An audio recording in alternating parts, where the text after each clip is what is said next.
Welcome back to the channel, everybody, and today it is yet another episode of my off-season prediction series. This one is going to be on the Denver Broncos. Make sure to thumbs up this video and subscribe if you haven't done so already so you don't miss any of the videos in this series. For those of you that are new, I'm going to go over coaching changes. I'm going to go over their salary cap and how to manage it, which free agents to maybe bring in, which guys to cut, trade, restructure, or resign in their system, talk about their team needs, and maybe a little bit of draft strategy at the end. It's not a mock draft by any means, just a little bit of draft strategy of how they should probably handle all their draft picks. And boy, Denver's in a rough spot. This is the hardest one I've done so far. It's a rough situation for the Denver Broncos. They got a lot of investment in Russell Wilson, so there's a lot of just trying to figure out a way to make things work around Russ. You made the money commitment, now you have to figure out a way to make it work. And then it actually kind of got easier in my brain once I started to look at it that way, because then I started to think of people that were capable of making it work with Russell Wilson, guys who have made it work in other situations with other people that may be a little stuck in their ways. So let's get right into it, and we'll start, as always, with the coach.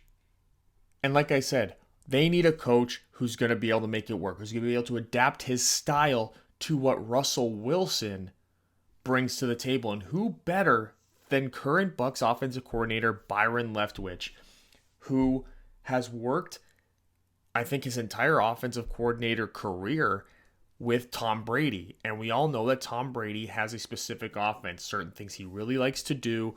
It's that old Patriot offense that we saw for 2 decades worth of his Hall of Fame career. And Leftwich had to adapt. Leftwich had to adapt that type of playing style, maybe a playing style he didn't necessarily want, but he still figured out a way to introduce it, to make it work, to have some play calling. And I think that's something that the Denver Broncos franchise will be looking to do. It's a hot name in the industry right now to get a head coaching job despite some of the shortcomings of this season.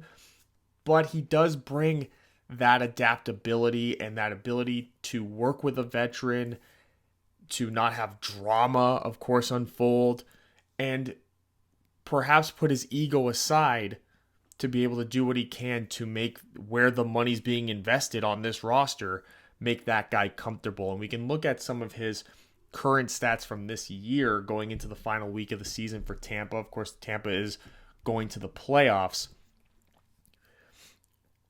They're 24th in points, but they do really well throwing the ball down the field. Their finishing with touchdowns has not been great because their running attack has not been great. So once they get into that red zone area and the field sort of condensed, teams are able to play more press man coverage. You got to be able to run the ball, and Tampa hasn't necessarily been able to do that. Now, you've entered a situation where you've got a little bit more of a mobile quarterback now. You've got Javonte Williams, and you probably are going to be able to invest in another running back later on. The running game in Denver is just generally obviously better. You can't get worse than last place in yards and touchdowns the way that Tampa Bay is after the first 17 weeks of the year.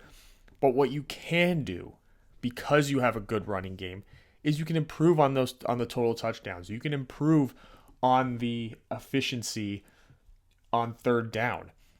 But one thing that Byron Leftwich's offense that he runs in Tampa in coordination and with Tom Brady is that they're number 1 in sacks allowed. So it's getting the ball out quick. And that's something about Russell Wilson that we've sort of seen throughout this season, is that after that first read, he's out there trying to improvise, and it's just really not working. So if you can have play designs, if you can have scheming done where the first read is a lot easier, it's a lot more straightforward, it's getting the ball in and out of Russell Wilson's hands faster, into the hands of Cortland Sutton, KJ Hamler, Jerry Jeudy, the returning Tim Patrick next year who they paid money to. Even some of these tight ends like Dulcich. You got the running back coming back, Javonte Williams. Maybe you draft Bijan Robinson as well. Maybe you're in a position to be able to do that depending on how the draft board falls and how your pick that you acquired from San Francisco through Miami falls. But the reality of Denver's situation, like I said, and I keep beating you over the head with it a bit, is you need a head coach who can work with Russell Wilson and is not going to try to have some sort of measuring contest, for the lack of a better term, with Russ, and is going to have somebody who's used to being in a very structured environment. I think Byron Leftwich, coming from that Bruce Arians coaching tree, understands the structure, understands the discipline, especially with a guy like Tom Brady, who brought that sort of Belichick Patriot way to the way that Tampa Bay sort of runs their team. I think Leftwich can apply a lot of that as well and help out the team as a whole, and maybe get in a position where Russell Wilson only really has to play like maybe a top 15, top 16, 17 quarterback, and you'll see them double their win total next year by making everything else around him work a lot better. One of the biggest struggles that Denver's going to have is, like I said, their salary cap situation, because so much money's invested in Russell Wilson, so much money's invested in their receiving group. In particular, they paid Tim Patrick, Cortland Sutton, and they got Jerry Jeudy on a rookie deal still. That's a first-round rookie deal. They have Garrett Bowles, the offensive tackle, with some money spent there. They got Randy Gregory with some money spent there. They got Justin Simmons making a pretty good amount of coin there. So their cap situation is going to be a little complicated to navigate. Now, I understand that there's tricks and all that can't really be duplicated here, but I kind of did my best with looking at their in-house roster situation. So the re-signings, I got Draymond Jones and Alex Singleton, which combined for an $8 million cap hit. There was really no restructuring or trades that I could really work out, but there were some contracts that I saw that would be able to cut ties with and be able to free up some room to have a little bit more flexibility. And one of them was Graham Glasgow at $11 million cap savings. I think it was only about a $3 million in dead money to make that move. So, when you need that kind of a money, you get a veteran like Glasgow. And I know that he's relatively effective as sort of a swing offensive lineman, but you got to help also rebuild that offensive line a little bit. You got Mike Purcell, $3.5 million in cap savings there. He's like 34 years old. So you want to try and cut sort of the old veteran pieces there that are going to get less and less playing time as the years go on. And then Chase Edmonds, who they acquired in a trade, $6 million cap savings, $0 in dead money. So if you're going to save $6 million cutting a backup running back, who you could easily upgrade in this draft especially. There's some really good running backs in this draft. So you can do it for a lot cheaper and maybe get a guy who is in the free agency market right now using that $6 million and not have to worry about any dead money coming through. Now this leaves Denver with about $28.2 million in spending cap. I've almost figured out a way to somehow double their salary cap while retaining two of their current defensive starters in Draymond Jones and Alex Singleton. There are guys that are no longer going to be on the team, like Dalton Reisner, who wouldn't be re-signing. You guys go check out my Houston Texans one for what I had planned for him. Of course, Graham Glasgow gets cut as well. But with $22 million, it does allow you the flexibility to maybe make some of those middle of the line free agency signings to sort of fill out your roster a little bit.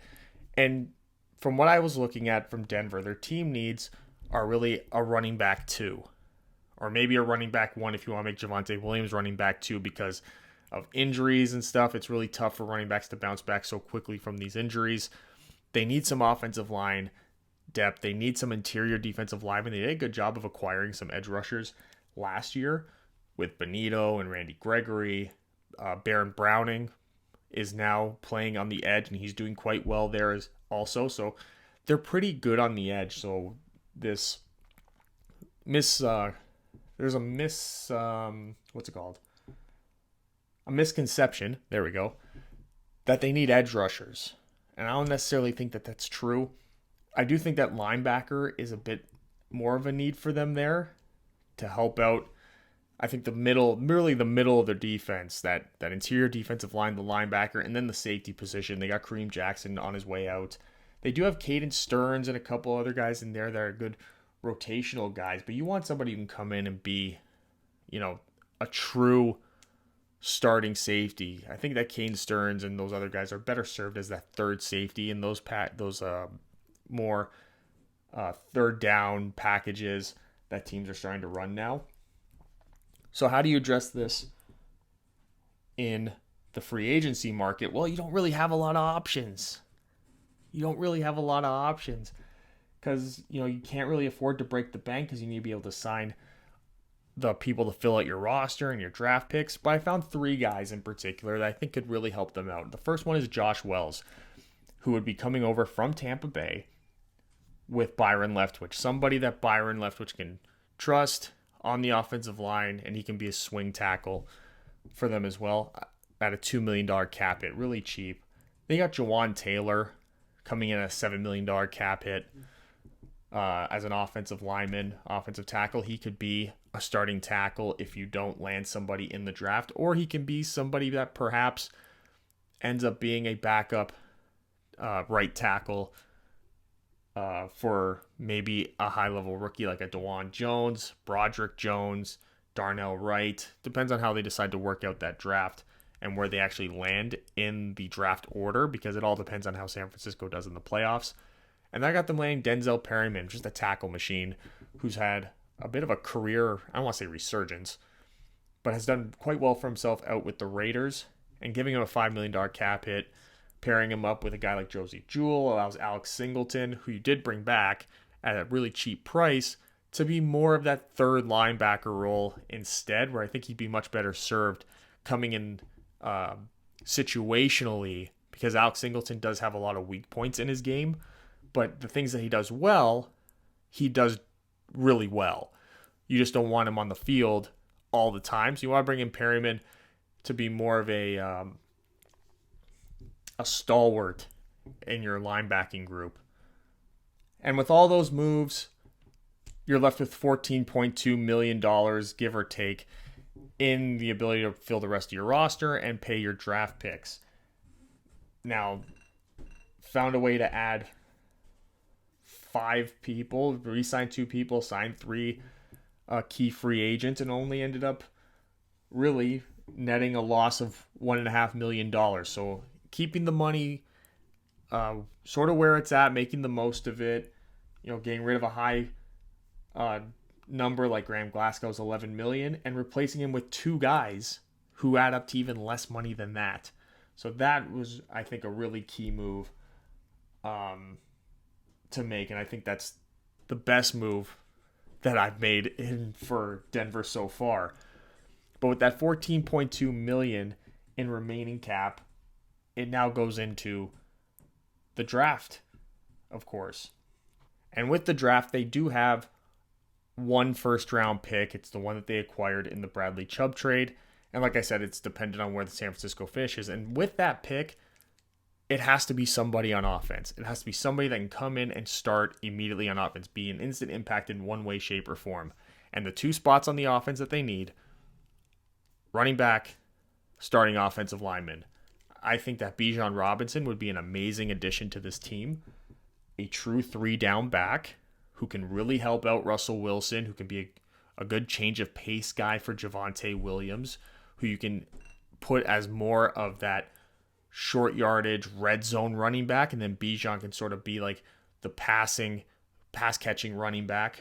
Or if Bijan Robinson happens to be off the board at that point, which is very possible depending on how well the 49ers do in the playoffs, you can target a starting offensive lineman. That's that second tier of offensive tackles or offensive linemen in general. You have Osiris Torrance, you have DeJuan Jones, you have Darnell Wright, you have Anton Harrison. There's a couple of guys outside of that top 3 that seems to be established right now, which is Broderick Jones, Peter Skoronski, Paris Johnson, who probably won't make it into the top 20, out of the top 20, for you to be able to really target. And you're not really in a position to be trading up anyway. If anything, I would look to perhaps even trade down to a team maybe looking to trade back up into the first round. and try to get an extra pick. You do have 2 third-round picks, 67 and 69 as it stands right now. So maybe get another one in that third round, early in the third round and then early in the second round. You can do a lot more damage, get a lot more quality players, because you do need to replenish some of that depth on the defense. You do need to get some interior defensive linemen. You do need to get maybe another corner, get a little bit younger at the corner position. You do have Ronald Darby, and you do have Quan Williams. You have Patrick Surtain, who's playing amazing football, but Ronald Darby's getting up there in age. So you might want to come in with a guy who can play on the outside as a replacement for him once he retires. And you have Kareem Jackson, who you really got to replace, like I said before. So, I mean, do you in that first round maybe take an Antonio Johnson if he falls, or Brian Branch if he falls? I think that that's also a possibility for them as well. But if I'm doing that, I want to acquire more picks in the process. So that's when a trade down would probably be in the best interest. Then you take that defensive player and then use those third round picks that you have now to get these guys on the offense, get some of the offensive linemen. You know, you could get a guy like Cooper Beebe in the third round. You could maybe steal a guy like Zion Nelson later. You could get some of these running backs like Blake Corum, who got injured in the game against TCU, so he might see his draft stock tumble a little bit depending on how serious that injury is. He was on crutches. You could maybe get a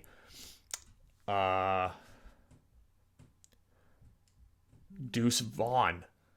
You could maybe steal him on late day 2, early day 3. And he can be, you know, not nearly as effective as Bijan, but sort of fill out more of a passing down role, like that small, shifty type of running back to complement Javonte Williams. But you do need to really dial in on instant impact players. Denver's not in a position like some of these other teams that were not good this year. They're not in the position to be getting high ceiling guys who may not be polished right now. They need to get guys who they can put into a role where you're going to get instant return on this draft pick, on this investment. They got to get pro ready players who fit the system and are going to start, are going to get high snap counts at the very least if they're playing in the secondary, or they're a running back, or even if you want to add a tight end in there as well. You know, you don't really need a receiver. And it's all about making this work with Russell Wilson for at least next year. I don't know how much of their ability would be to move on from Russell Wilson even after next year. I still think they're locked in it's a 3-year thing at least for them based upon the guaranteed money. So you have to get guys who can make instant impact, help Russ right now. You can't be sitting there going like, well, this guy in 3 years is going to be really great, so let's take him now. You're not in that position. You don't have that luxury. And there you have it. I did my best with the Denver Broncos, who are in a bit of a hell right now. And they really got to hope that it makes it work. And I think that I created a scenario where it will work out for them, certainly better than it did this year. Congratulations to the Seattle Seahawks for acquiring that draft pick. But thank you for coming. The playlist for this series is popping up on the side of my head for you to go and view the other videos that I have done. I did batch film these, so of course everything is as of the time of recording. But you can thumbs up this video and click on my chin there and subscribe to the channel so you don't miss any other videos. Thanks for coming.